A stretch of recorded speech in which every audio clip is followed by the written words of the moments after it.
Welcome to the Read, Talk, Grow podcast, inspired by conversations with my own patients about what they are reading. On Read, Talk, Grow, we discuss health by talking about books, especially fiction, memoir, and creative nonfiction that portrays or explores health topics. We use reading to better understand how it is to live with or navigate these conditions. In the same way that a book can transport us to a different historical time or into a less familiar culture, they can draw readers into various health experiences. On the show, we connect with authors and experts to talk about health issues, including those often considered hard to discuss.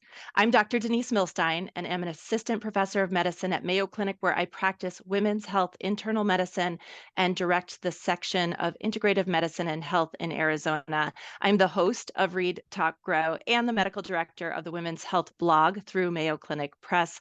I am always reading and love discussing books, so let's get started. Our book today is A Living Remedy, a Memoir by Nicole Chung. Our topic today is caring for aging parents and navigating the healthcare system. I'm so excited about our guests today. First, we have Nicole Chung, who is the author of All You Can Ever Know and A Living Remedy, which was a New York Times Book Review Editor's Choice and has been named a Best Book of 2023 by Time, Harper's Bazaar, Esquire, USA Today, and Booklist, among others. Nicole is currently a contributing writer at Atlantic and Time, as well as a Slate columnist. Her writing has also appeared in the New York Times Magazine, Harper's Bazaar, The Guardian, and many others. She was born and raised in the Pacific Northwest and now lives in the Washington, D.C. area.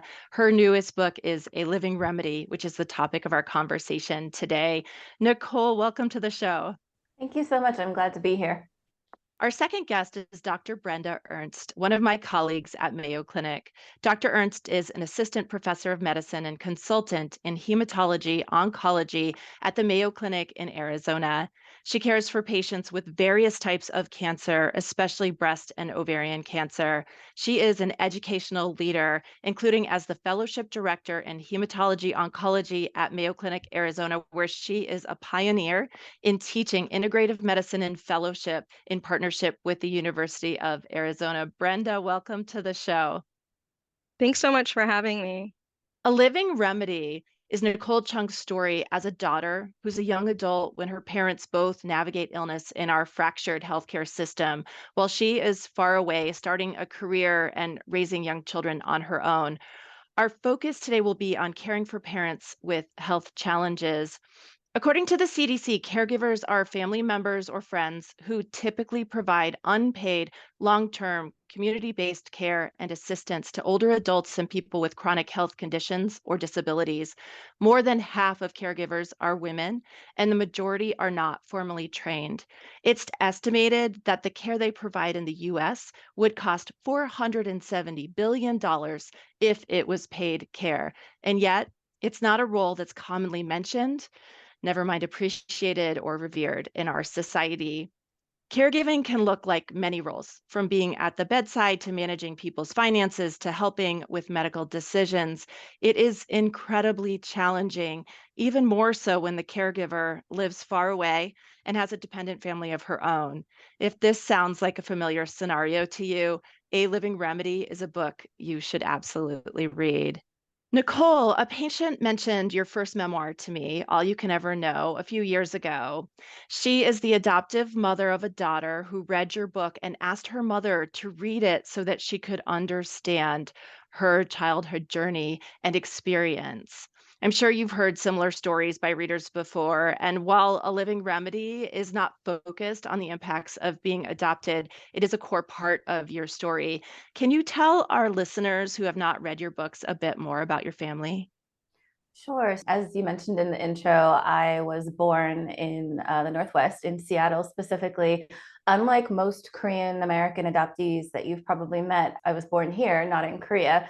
My birth parents were immigrants, and so they had moved to the US a few years before I was born. So I was the first person in that family born on American soil. So it's kind of an unusual adoption in that sense, not what people expect when they hear Korean adoption, but still there's a lot of overlap, I think, between my experiences and those of Korean-born adoptees. It was a transracial adoption. My adoptive parents are white. I was adopted in the early 80s, which was sort of a different era of adoption. I think it's important people know my adoption was completely closed, which is very common back then, meaning there was no contact, no information exchanged. So the topics covered in my first book, All You Can Ever Know, it includes, my own journey to parenthood, which coincided with this search for my Korean birth family and what I discovered when I found them. My adoptive parents and I I almost felt like I was raised on a little island with them because our community wasn't large. And while we had a large extended family, we were the only ones really in the Northwest other than my grandmother. My parents, I sometimes refer to them as like the pioneers of our family. They struck out west. Most of the family stayed back in Ohio or various spots on the East Coast. It was a loving upbringing, certainly. It was just the three of us. I didn't have any siblings. It was also, I think, in a lot of ways, like a lot of kids, I was sheltered and shielded from a lot of the harder things that they were experiencing. And so, not so much in the first book, but very much in A Living Remedy because it's so relevant to that story. I talk about how my parents both began getting sick with different serious illnesses while I was in high school and the impact on our family. So, overall, I would say while it was a safe and loving upbringing, there were definitely things we didn't talk about that I could still see, affecting our family in different ways, and spent a lot of my early life sort of searching to define or searching for language for. Those became more apparent as you became an adult yourself and had your own responsibilities. Brenda, Nicole's mother had breast cancer while Nicole was in high school. Her mom was 44 at the time. Nicole starts A Living Remedy with this time, though she remembers very little of it since her mom's treatment and course were pretty typical. She had surgery and then follow up and was declared cancer free. How does such a young breast cancer impact families from your experience? Yeah, I think it's really a powerful time and also kind of an understanding when you introduce that into your book of how it shapes that family's experience. The daughter of the person that's going through it or the child as much as the parent that's concerned about the experience for their children and maybe even the spouse or the caregiver. There's a number of things that, we worry about or concern ourselves with as the clinician or the physician team on how to best support families like that and how to really help the team share with the family and in some instances the children or the spouse the information that can be hard on the patient that's making this journey themselves. It does affect people in the time, and then oftentimes, when you reflect back on the different memories and the scenarios for which a family weathers that storm, it can be quite impactful. Nicole, you just mentioned or alluded to that this experience of your mother's breast cancer was the beginning of your understanding of your parents' tenuous financial situation, especially around their employment, which in the United States is tied to healthcare coverage. A couple of years later, you literally drive your mother to the hospital where she has emergency surgery that night, despite having had symptoms for several months and having delayed care because of her concerns about her coverage.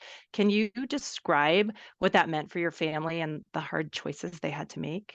Of course. I mean, I think that I was, again, just unaware of the depth and magnitude of the problems for so long. When you're young and healthy, which I was, and also really protected and loved in a lot of ways, which I was, it's not like they were sitting me down and telling me step by step, this is what we're concerned about. So, like a lot of young people, I think I was trying to pick up clues, of what was going on really based on what I wasn't being told. And that was true both of the financial hardship and also health emergencies that they were going through. My family was uninsured for most of my childhood. I remember when I was trying to apply to college, my mother saying something about how she'd need to find health insurance for me. I was not allowed to be enrolled full time at a university without it. And I remember just being surprised. I didn't really think about the fact that I wasn't insured, didn't see why a college should care. I was like, well, I'm never sick, so it's fine. When they got sick, it wasn't necessarily computing for me that like there wasn't coverage and this was going to mean medical debt that would turn out to be for them insurmountable. When my mother was diagnosed with cancer, it was a cataclysm. And I just remember being afraid that she would die. I mean, having all of those obvious fears for her physical safety and well-being, I didn't begin to think about the financial impact till it started showing up in the months and years after that. And I saw the accumulated stress, and I heard them talking about like bill collectors. My mother and father both went through periods of unemployment after her cancer and then throughout the rest of my high school years. And so, I was aware things were tight, certainly. I remember my junior year driving my mother to the emergency room. It wasn't cancer that time. She had a number of reproductive health issues. She had endometriosis, she had fibroids, ovarian cysts, like pretty much everything you can have going on there except cancer at that point. And she had been having pain for months, which I didn't know. It's not like she was telling me that. But it was a period of time where we were once again uninsured. And I cannot know for sure that that's the reason she didn't really get help. But I mean, she ended up with an emergency surgery instead of treatment. It was really difficult after that. I think that surgery in many ways was actually harder on her than the mastectomy had been. Kind of plunged her off a hormonal cliff too, to be real, because it was an emergency hysterectomy. And it was a really hard thing after years of stress, both physical and financial. So by the time I'm a senior applying to college, things at home are really unstable. And I mean, I had a part-time job that I worked was sort of partly supporting myself at that point. It was just really difficult for my parents with health and financial issues to like manage basic things like grocery shopping or cooking dinner, or the idea of like paying for my college applications wasn't really on their radar, and I didn't know what help was available. So it was a lot of like me trying to figure out piecemeal solutions and them doing the best they could. But like so many American families, the stability we'd had was dependent on everything going right and everyone staying healthy. And as soon as that began to fall apart, not just my mother's cancer, but my father was diagnosed with diabetes, it all began to snowball. And looking back, that point of my mom's cancer was really, it was a turning point for our family. They wouldn't really recover financially from the resulting debt. I just want to highlight the point that your parents were very hard workers. Your father, in fact, even when his health started to be compromised, was working in the service industry on his feet. Every hour that he could be available, he would be. Your mom, too, was reaching for a variety of different roles, and that because of the way our system is tied to certain types of employment in order to get healthcare coverage, particularly at this time, but even still true in many ways today, this is what limited their ability to access care at points where the treatments didn't have to be so drastic, and also the outcomes didn't have to be so complicated and severe. Brenda, I'm sure you have seen many patients who've delayed care for reasons of coverage, maybe waiting for coverage to kick in or achieving a certain age. Can you share with our listeners some experiences with that?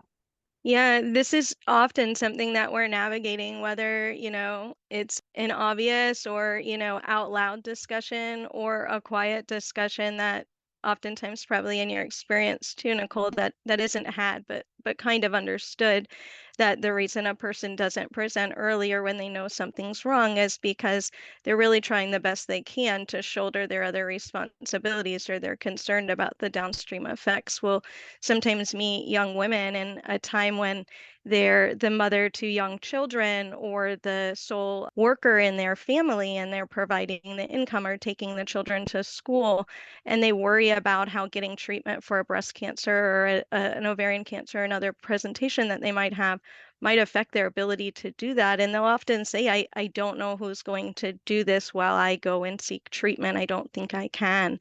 And at that time, we really try as best as we can to come around them too and find support systems. Like at times, maybe were mentioned to you by your family members at the later parts of your life, but it's often with great distress. I know that sometimes for the first time, I can see patients kind of open their eyes to the idea that people want to be a help. And that's really something that through my practice I've understood, is that when someone gets diagnosed with a serious health condition, sometimes there's some shame or concern about sharing that with others, depending on the culture that they're from. And they don't want to be seen as being weak or needy.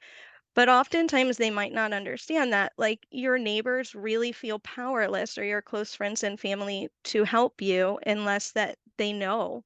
And then later on, just in reflecting on my own life and what I've seen in patients, is that we feel the worst when we see somebody's journeying through this alone in ways that we feel like we really could have made a difference. So it's sometimes in those kind of reflective discussions about the challenges that patients are having that I try and share that this is a time when your friends and family will thank you for giving them the opportunity to come alongside you and make a meal or maybe carpool with the kids. But it is a lot. And cancer, I think, unfolds even in my own personal life as I'm dealing with breast cancer and my mother about how many things we take for granted in the challenges of just doing your typical normal everyday life of getting to work and getting home and taking care of the home and the cleaning tasks and bills and things like that. And cancer comes and blows that away and tries to, disorganize and disrupt. And it takes a while and a village, I think, to strategize around just doing the normal things. So it is challenging. And I think particular to women, it's a unique challenge whether they're in the caregiving space, as you sheltered at times in your story and in your own journey, or they're the patient that's weathering and worrying about how their family, sometimes young children, will survive and thrive while they go through something that's very difficult. Brenda, you come to this discussion through the lens of seeing many patients with cancer. And as an internist, I see patients with all sorts of different chronic illnesses. Nicole, at the time that you had gone to college, you were literally very far away, geographically, very far away from your family at this point. And this is where your father's diabetes starts to manifest in ways that he can no longer really keep it completely hidden from you. You start to notice some symptoms, some weakness, some slowing down. And eventually, because he doesn't have access to care, he develops kidney failure.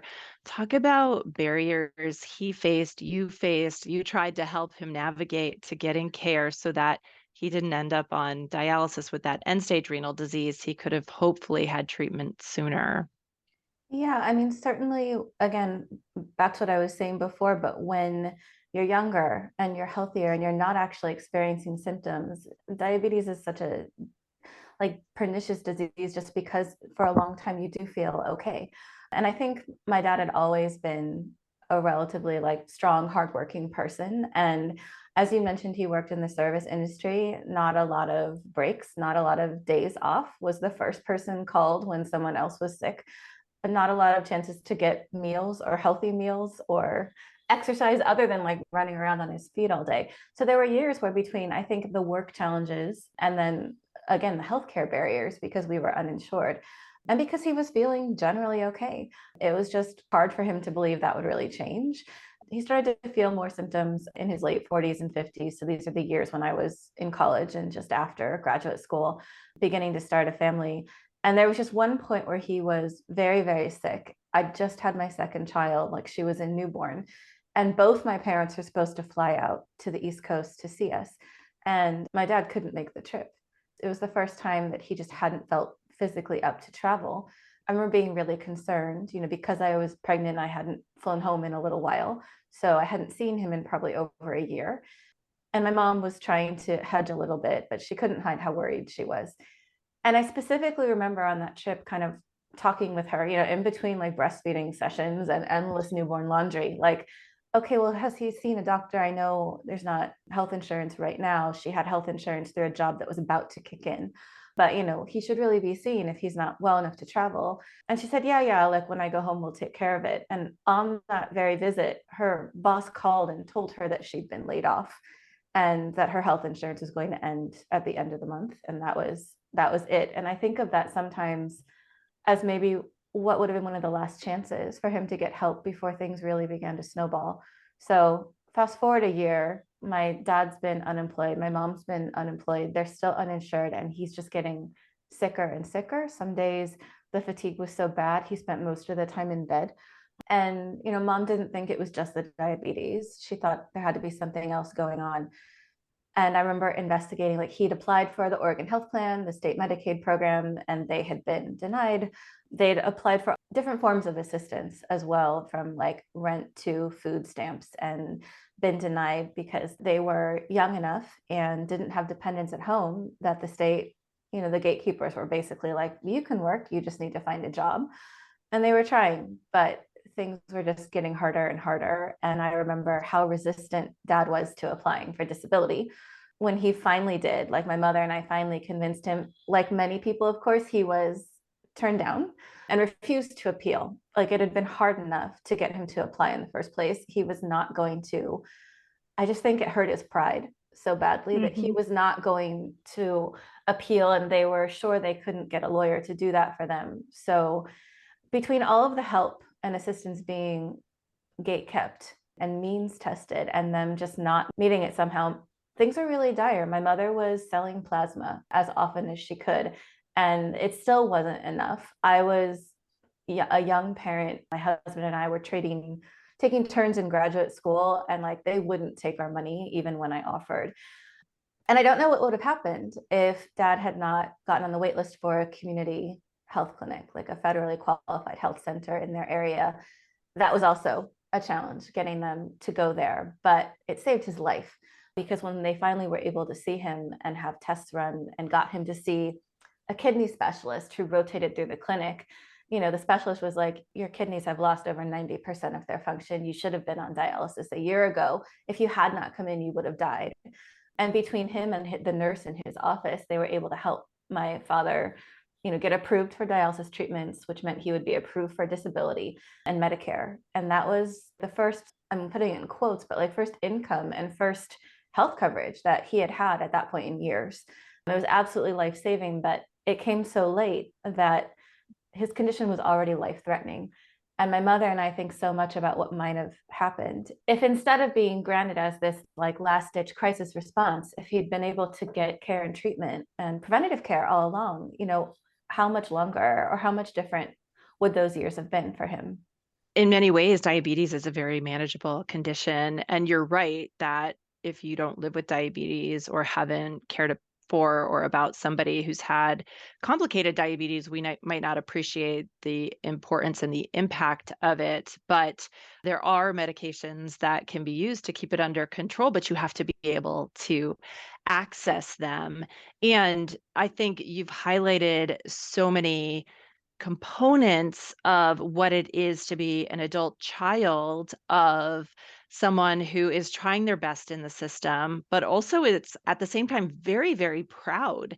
And then trying to kind of keep some things or protect you from those, because you too have a number of responsibilities at this point in your life.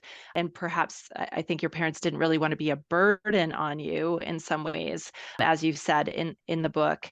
And then just trying to connect the dots when you're literally navigating a system that is not always transparent and you're so far away. Brenda, can you reflect on that? Yeah, I think there's so many things there that come into the patients that we meet and oftentimes we'll see. And one of the things that you both mentioned, I think really speaks to me about identity, right? And so much about a person's ability to ask for help at various times or even kind of accept illness or change their pattern may be so tied to their identity of who they see themselves as. And it's so critical to us, as we power through life to maintain a sense of self.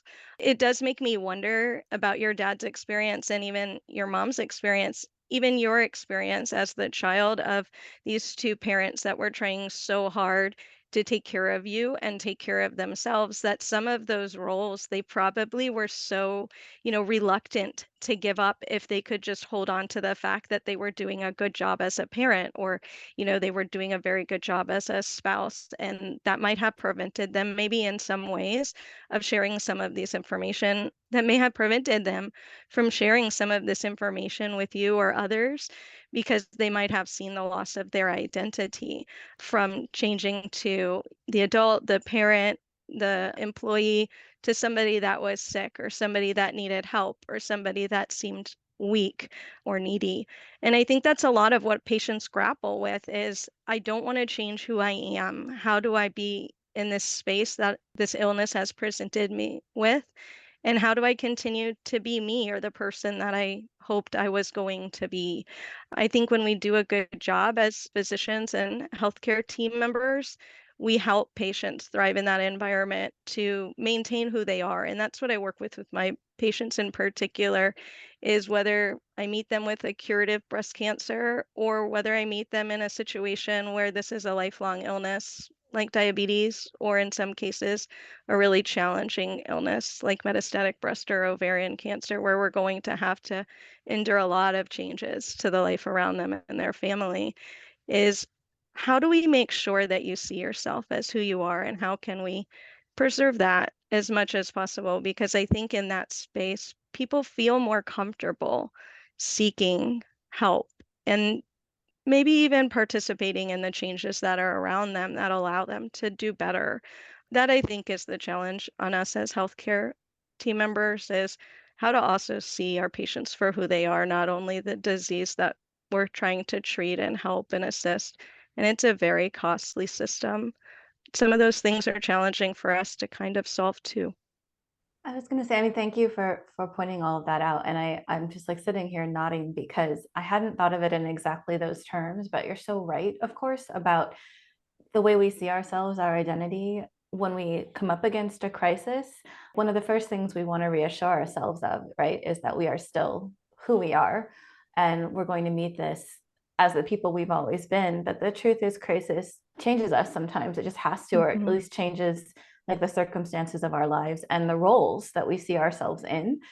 I was thinking for both my parents, but I mean, because it's more recent, I suppose I'm thinking a lot about my mother when her breast cancer never returned. But as I write in the book, she dealt with, it's hard to like classify it, but essentially ovarian cancer later in life. And at that point, like I think the main way she saw herself was as my parent, or at least when you zoom in on our relationship, like there were so many points where she was like, I don't want you to worry about that. That's not like your concern.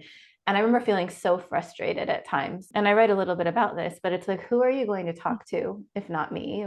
At this point, my father is already gone and he's been taken from us. And she was diagnosed with ovarian cancer like a year, that same year, actually, that he passed. I was like, who else are you going to have these discussions with? This is my responsibility. Like, let me do this. Let me be your daughter. And it was so hard for her because she saw herself as my parent. And for her, that meant protecting me and shielding me and not letting me step into any kind of caregiving role. And I remember thinking, is it that you don't trust me? Like, but I don't think that's what it was. And when I finally realized that, it was a little bit easier to deal with it because I was blaming myself for things I couldn't do and wanting to do like what little I could.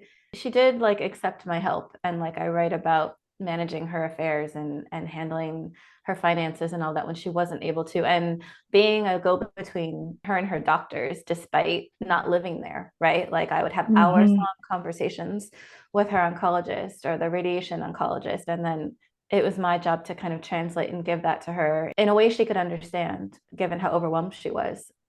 And I was really grateful that she finally allowed me to do that. But it was definitely a challenge. And it's precisely because of what you just said about how she saw herself and then how she saw our relationship. And I think that's a challenge many children of sick or aging parents must experience, where you might feel, okay, I'm ready. This is my responsibility. Because, of course, in this country, we kind of put it on individuals and families instead of dealing with so many of the systemic issues. So you feel like it's all on you and you want to step up. And sometimes one of the barriers to that, in addition to all the practical barriers, is the emotional piece of can your parents, can your elders allow you to step into that role? Like, can they accept what that means? Yeah, I think that's very, very true. And it resonates with me as a doctor, and it resonates with me as a daughter. And someone introduced me recently to this concept of this sandwich space that you're in.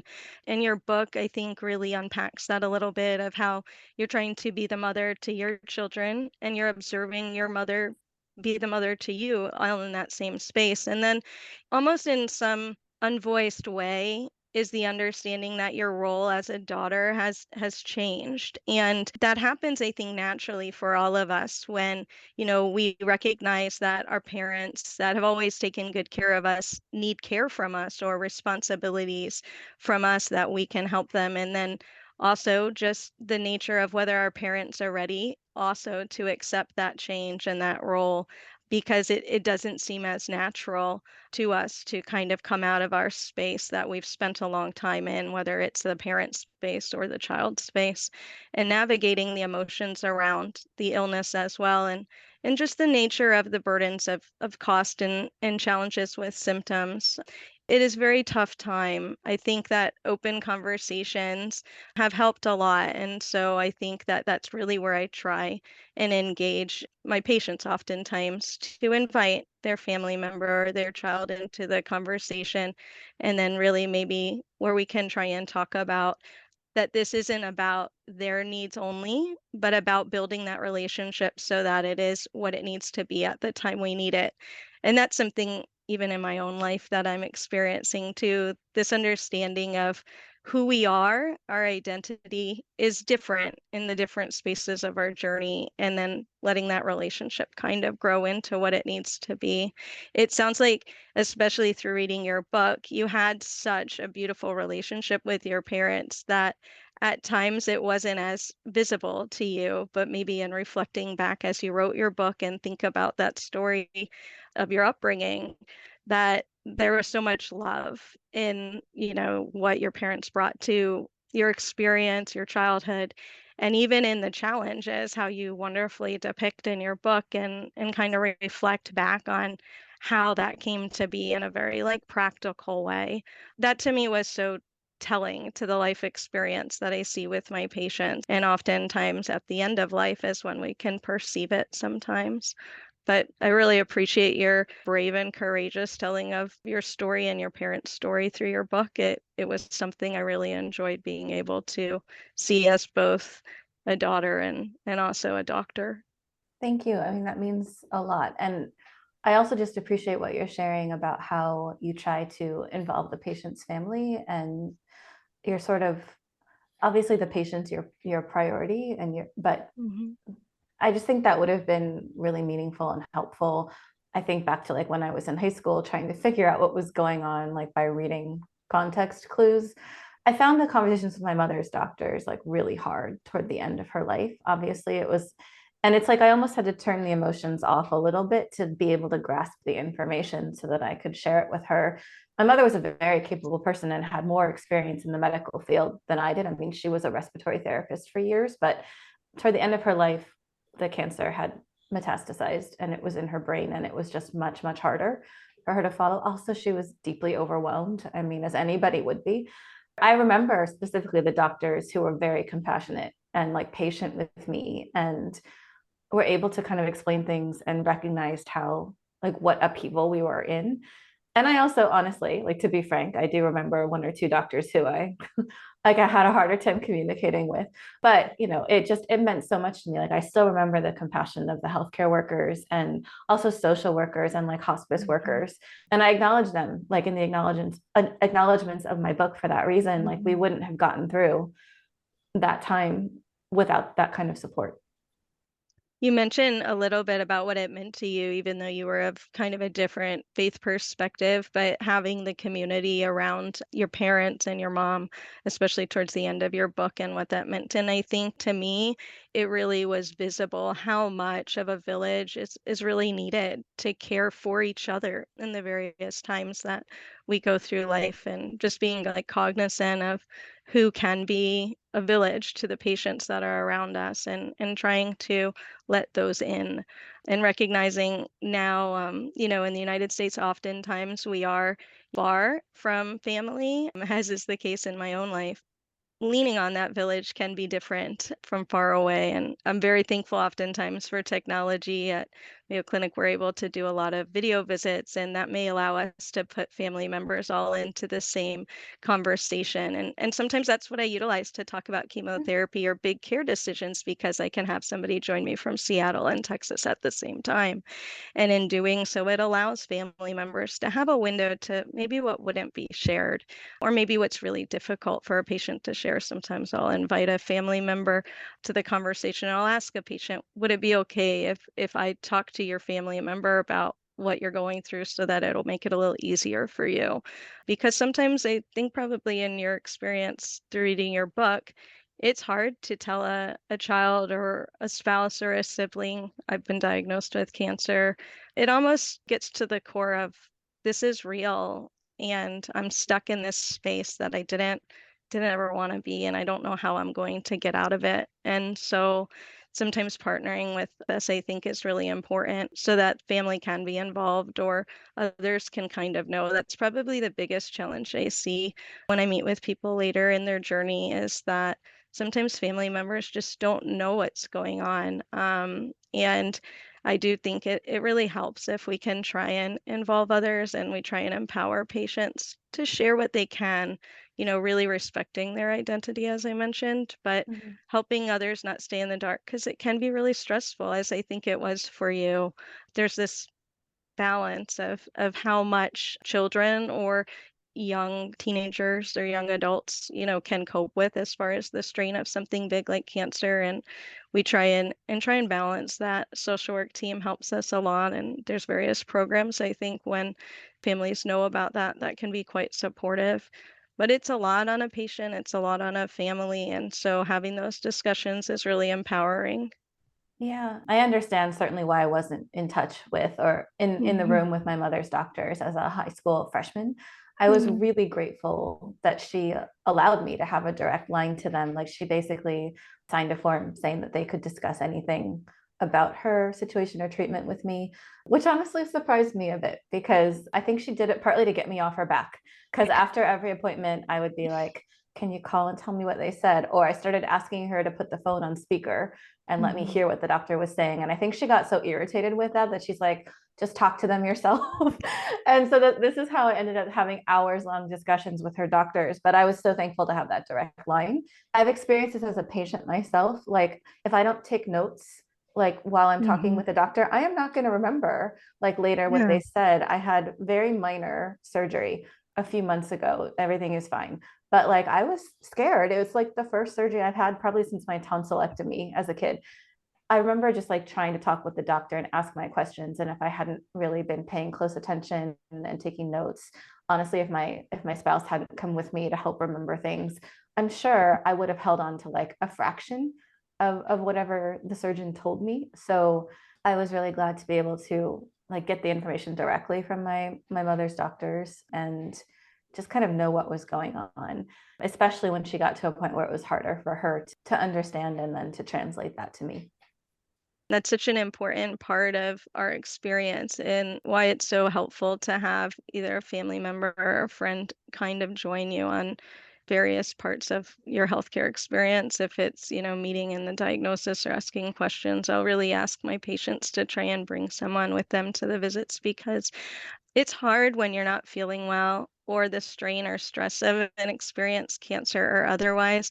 I even have that same, similar impact when I walk into a physician's room and I know that time is kind of short and there's a few questions that I'm hoping to get answered. And sometimes, like, I forget what it is that I really wanted to ask, and so I'm always grateful when patients have kind of a list of the things that are concerning them, or especially when a family member can say, they oftentimes, or mom, you usually notice that this is happening. It's like another observer that helps us care for patients. And it's so important because there's so many different parts of the way of taking care of a person than what happens in that 15 minutes in the doctor's appointment or even in the hospital. If a person's in the hospital for a couple days, there's so much more to a person's life experience at home. So having that extra person in the room or even on the phone call, I think always yields to me a better way of taking care of the patient themselves too. And I think we all just feel that connection, less loneliness, just knowing somebody else is there in that journey with us. I think that was probably a big part during your time caring for your parents from afar and being kind of at a distance. It's difficult to not be able to be in the same situation that they're in, but still be able to care for them in the way that we are and that you did. And I just wanted to kind of recognize that too, because when I was reading your story and, the impact of like the pandemic and how hard it was for you and so many others to just be so far away and in a way like shut out from what you wished you could have been able to do if life had dealt you a different set of circumstances, also recognizing there was so much you were still doing at that same time from afar in caring for your parents. But it was certainly the most challenging time I think our, recent society has had to navigate, and that we oftentimes were figuring out how to do that from afar. I appreciate the acknowledgement, especially because I spent like so long sort of beating myself up for not being able to be with my mom. She started hospice care right as the first coronavirus cases were being reported. And my trip to see her was like March 13th, 2020, that I wound up canceling. It's obviously like a really hard time. I felt like I just remember thinking this is so unfair, like to us and to so many families who are going through the same situation right now. If she were sick or dying in like almost any other time period in the last 50 years, I could be there. And it was hard to accept. Sometimes it's still hard to accept like what I couldn't do. And at the same time, I think she knew and I think she understood how I felt. And we had already spent like so much time together and a lot of time talking about what she wanted and what she needed. And I'm thankful we were able to have those conversations, right? About everything from her advance directives to her end of life wishes to, she was adamant about staying at home and staying in Oregon. And these were wrenching discussions to have, but at least we'd had the opportunity. And I remember thinking, like with my father, he was sick for years, but his death was a surprise to us when it happened, and we weren't really prepared. I felt like with my mother, at least I like knew what she wanted, and I could make sure her wishes were honored, and that was very important. It was a really difficult time, and I still think about all the people and all the families who were separated from loved ones during, especially those early weeks of the pandemic when it was just so hard to travel. It definitely changed so many things about that time and about how my family and I were able to grieve.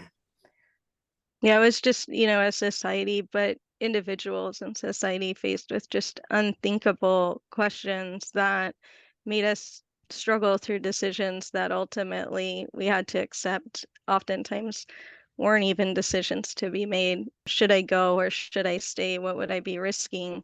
What would I be bringing home? Would I make my family member sicker if I brought them an illness mistakenly? And then also what policies and things were in place to navigate around them, questions that didn't have answers, and just how hard it was, like in the actual, day-to-day experience of the struggles that you describe in the book of just going through this diagnosis and illness and aging process with your mom, but also in the midst of really previously an unrecognizable challenge and social experience that no one had ever contended with, and how it was really clear and evident that both your mom had spent so much time, and often what you speak about with your father too, like knowing you and seeing you, and probably equally how you reflect back, like your ability to see them in both like a really,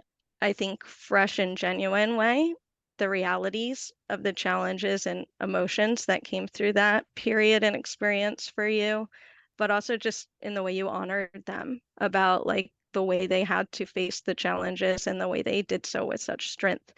And I think that that's also really important to seeing parents or individuals, patients that go through something so challenging, is that we're all doing the best we can with what we have at the time to make these decisions. And we try and reach out for help when we can have it, and we power on with what we can get. And I think it reminds us, your story particularly as doctors, the other side of the examination room, like what patients might need from us or could really see as valuable in the conversations as we support them. And especially, the things that we learned through COVID and through detached family members through this process. I definitely think there was maybe the most challenging aspect of writing a book and writing memoir generally is portraying the people that you know and love. You can almost never capture exactly what you want to capture. And of course, it's all filtered through my perspective. Like if I don't know, my mother was very close to her sister, right? And if her sister wrote a book about my mom and their relationship, my mother could come off as a completely different person, honestly. Like we're all different people kind of to the people who know and love us. But I did really want to show their story too, and like who they were and who they were before they got sick and before we began facing these types of challenges together as a family, like who we were together when we weren't in crisis, because I actually don't see their story as hard as it is and as much as I miss them as like this American tragedy. I've sometimes seen the book cast in that light, and it's, to me, there's so much more than that. And the story of our family is so much more than that. And the families of your patients, right? No matter what they're going through or like what the outcomes are. I don't know. I see so much in my parents' story, like love and struggle and resistance and hope and very dark humor and just a lot of other things that like made them who they were.